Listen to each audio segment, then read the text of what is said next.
శమీక మహర్షి శిష్యులతో కలిసి భీష్ముడు అంపశయ్యం మీద ఉన్న భీష్ముడు అంపశయ్యం మీద ఉన్నప్పుడు ధర్మాలు చెప్తున్నప్పుడు అవి వినడానికి వెళ్తున్నాడు. దారిలో కురుక్షేత్ర యుద్ధం జరిగిన ప్రదేశంలో పక్షుల చిన్న చిన్న పక్షుల అరుపులు వినిపించినాయి, కూచి కూచిమంటూ. అప్పుడు శమీక మహర్షి అవి ఎక్కడా అని చూస్తే ఒక పెద్ద గంట కింద ఉన్నాయి. అది ఎంతో బరువుగా ఉంది. తన శిష్యులతో అది లేపి చూడమని చెప్తే వాళ్ళు చాలాసేపు కష్టపడ్డారు, రాలేదు. తర్వాత ఎంతో కొంత బాగా కష్టపడి పైకి లేపితే అది వచ్చింది. గంట చాలా బరువు ఉంది. దాని కింద 4 పక్షులు కనబడ్డాయి. ఇది దైవ నిర్ణయం. ఇంత కురుక్షేత్ర యుద్ధంలో కూడా ఇది ఇలా బతికినాయి అంటే ఇది దైవ దైవ నిర్ణయం అని భావించి ఆ పక్షుల్ని తన శిష్యులకు అప్పచెప్పి ఇంకా భీష్ముడి దగ్గరికి వెళ్ళొద్దు మనం. ఇవాళ భీష్ముడు ప్రాణాన్ని వదిలేసే రోజు. అక్కడికి వెళ్ళడం మానేసి మనం ఈ పక్షులను తీసుకుని మన ఆశ్రమానికి వెళ్దాము అని చెప్పి ఒక భాండాన్ని తెప్పించి ఆ పక్షుల్ని ఆటల్లో పెట్టి శిష్యులతో తన ఆశ్రమానికి వెళ్ళాడు. ఆ పక్షుల్ని ఎలకలు అన్నీ తినేస్తాయేమో అని పంజరాన్ని చేయించాడు. 3 రోజులు పట్టింది ఆ పంజరాన్ని చేయించడానికి. అందాక ఒళ్ళో పెట్టి పెంచారట ఆ పక్షుల్ని. ఆ పక్షుల్ని బంగారు పంజరంలో పెట్టి దోమలు కూడా దూరకుండా అంత జాగ్రత్తగా పెట్టి పోషించారు. ఆవు పాలు పెట్టి పళ్ళు పెట్టి పోషించారు. ఒక నెల్లాళ్ళు అలా గడిచినాయి.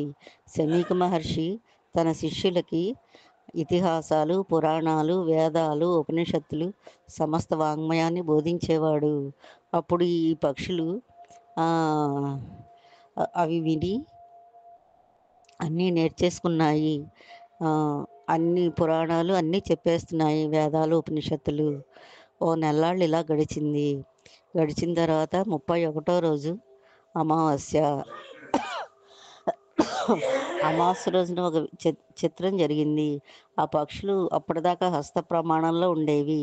అలాంటిది పెద్ద శరీరాలను పొందేసి రెక్కల్ని పెంచేసి అంటే ఆ పంజరాలు పగిలిపోయినాయి. ఆ పక్షులు పెద్దవిగా అయిపోయినాయి. గరుత్మంతుడంత ఆకారంలోకి వెళ్ళిపోయినాయి. బంగారపు రెక్కలుగా మారిపోయినాయి. పుటం పెట్టిన బంగారం రంగు ఏ రంగులో ఉంటుందో అలాంటి మంచి రెక్కలు వచ్చినాయి. ఆ 4 పక్షులు పెద్దవిగా మారిపోయాక ఒక్కసారి గాల్లోకి లేచిపోయినాయి. అవి సూర్యమండలం దాటి, సూర్యుడిని దాటి పైకి గ్రహాలని, నక్షత్రాలని అన్నీ చూసొచ్చాయట. అవి అలా ఎగురుతున్నప్పుడు సముద్రంలో నీళ్ళన్నీ పైకి లేచిపోయినాయట. చేపలు, మొసళ్ళు అన్నీ బయటకు వచ్చేసినాయట. కొండలు కదిలిపోయినాయట. చెట్లు కదిలిపోయినాయట. ఒక్కసారిగా ప్రళయం వచ్చినట్టు అనిపించిందట. గరుత్మంతుడిలా అంతటి శక్తిని పొందేశాయట. అప్పుడు అవి ఎగిరి కిందకి రావడానికి ఒక క్షణం పట్టిందట. అప్పుడు గురువుగారి దగ్గరికి వచ్చి ఎగిరేసి కిందకి వచ్చి గురువుగారు కాళ్ళు పట్టుకున్నాయి. మాకు రెక్కలు వచ్చిన సంతోషంలో మీకు వెళ్ళి ఎగిరి వస్తామని చెప్పకుండా ఎగిరిపోయాము, మమ్మల్ని క్షమించండి గురువుగారు అని తండ్రి కింద భావించి వాళ్ళు క్షమాపణ చెప్పుకున్నారు ఎన్నో రకాలుగా. శమీక మహర్షి ఎంతో సంతోషించాడు. అప్పుడు మీరు ఇలాగా ఒక్క నెల్లాళ్ళలో ఇన్ని నేర్చుకుని ఇంత పెద్ద పక్షులుగా మారడానికి ఏమైనా కారణం ఉందా అని అడిగారు. అవును, మాకు పూర్వజన్మ చరిత్ర ఉంది అని శమీక మహర్షికి వాళ్ళు చెప్పారు. వాళ్ళు ధర్మాన్ని ఆచరించడం వలన వాళ్ళని ధర్మపక్షులు అని అన్నారు.